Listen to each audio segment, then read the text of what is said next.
joining us now. Fox News contributor, 32 Advisors founder and CEO, and former economic advisor to President Obama, Robert Wolf. You know, I was supposed to be on for 3 hours. I'm glad I'm on for 5 minutes.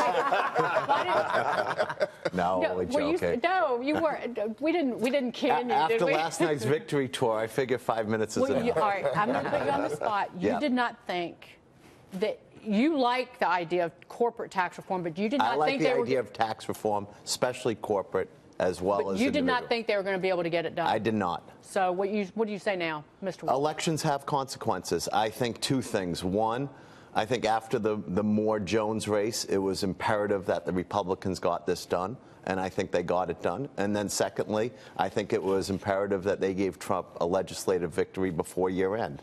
And so I would say to my Democratic brethren, like, you know, Pelosi and Schumer, that we have a narrative going into next year, and it will be binary. Either this tax reform is going to do great things for the American people, or it's going to do great things for the high end and the corporations, and not do things for the broad base. And the narrative should not be about hateful or this or that. Listen.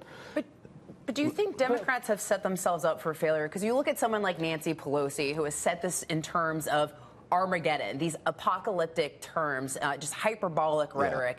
So do you worry that Democrats have set themselves up for failure when they've set the bar at such ridiculous terms? Listen, I would say the leadership in both parties uses incredible populist rhetoric.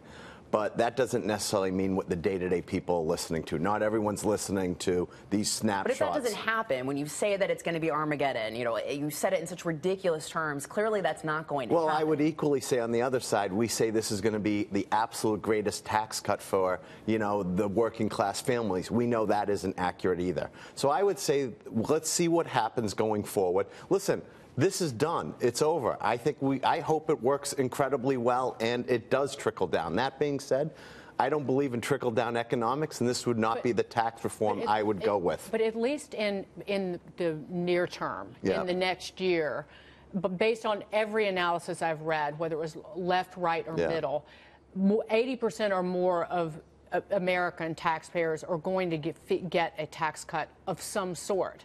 And so you're betting, when you have Nancy Pelosi literally saying this is the end of the world. Yeah, I don't agree with that. Right. That's not the bet I'm making. Right. I'm hoping that this works.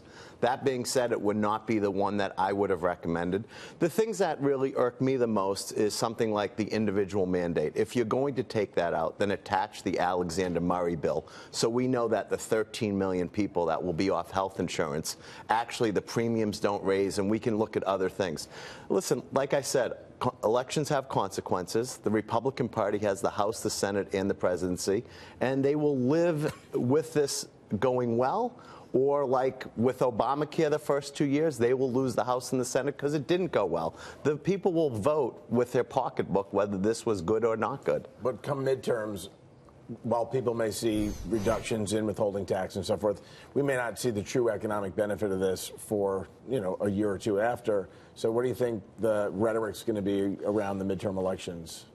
Well, the economy is good enough now. We got tailwinds. And granted, it's not quite 2018, but the economy is potentially even accelerating at this point. We should be clear. I want the economy take off. So this is not something that's something we all agree upon. We all agree upon. But you know what, Robert, though, the Democrats, though, and I've heard this, Mark Pence said this to me, he said part of the problem is that some Democrats really talk down the economy, even during President Obama's time in office, where it was growing, growth that was too weak for some. It wasn't this Democrat, so. But they talk it down because, again, they want it's like they want government control. They want to force $15 minimum wage onto companies rather than letting it happen organically by giving them more of their money back. When I was advising President Obama, I had employees in 49 states and 27 countries. Trust me, we wanted growth to do better than it was doing. Okay, but going back to that period and which period?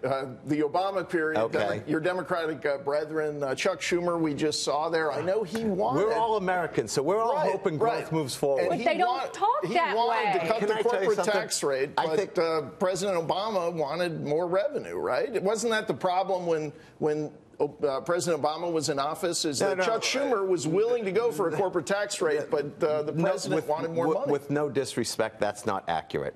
Okay, President Obama came in and said they would put corporate tax rates to 28% and for manufacturing to 25%. The Republicans said it must be revenue neutral, which all of a sudden they don't care if this is revenue neutral because we'll have north of $1 trillion deficit. If you did not have to have a revenue neutral budget tax thing, you would have been at 28 and 25, and everyone would have said that. They did not want to give him that win. Listen, it doesn't make a difference where we were a few years ago. In other words, what I said is completely accurate. Obama wanted more revenue. No, not Schumer Obama. was willing to time cut out. the corporate rate. Wait, no disrespect again. It's not Obama. The Republican Party, who had the majority in the Senate, said it had to be revenue neutral because they used to be. Versus he wanted more revenue.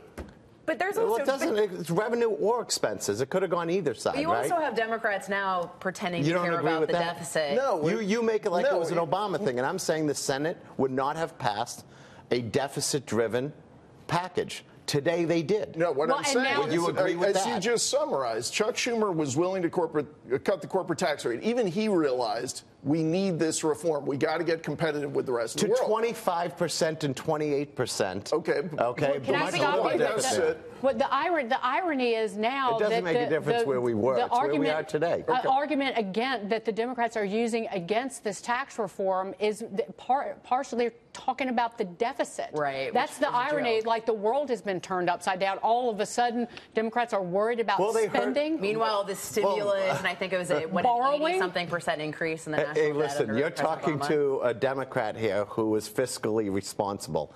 I like the idea that Obama's plan was going to be revenue neutral. I would have liked this plan to have been revenue neutral. Fair enough. Because I think irrespective of where we are as a country, Democrats and Republicans, adding debt and deficit is not a good thing, irrespective of who the president is. And we've been doing that. Well, an economy that grows at less than 3% and it wasn't just under President Obama's administration. It goes back to the end of the Bush administration. But that's also bad for the economy, and it's bad for budget deficits. We agree. We want growth. We agree that deficit is revenues minus expenses. Does this get us? And we also agree that if we do better as a country, that expenses should go down and revenue should go up and the deficit should be better. We're all in agreement there. I wish you were here for 3 hours. I wish I was here too. Yeah, don't this you is so much fun. Earlier?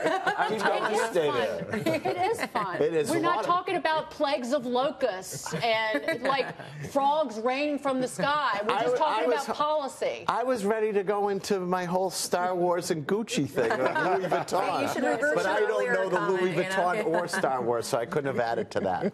Robert Wolf, thank you so much. Great to be on. Great to see you. Happy New Year and healthy holidays, Back everyone. at you.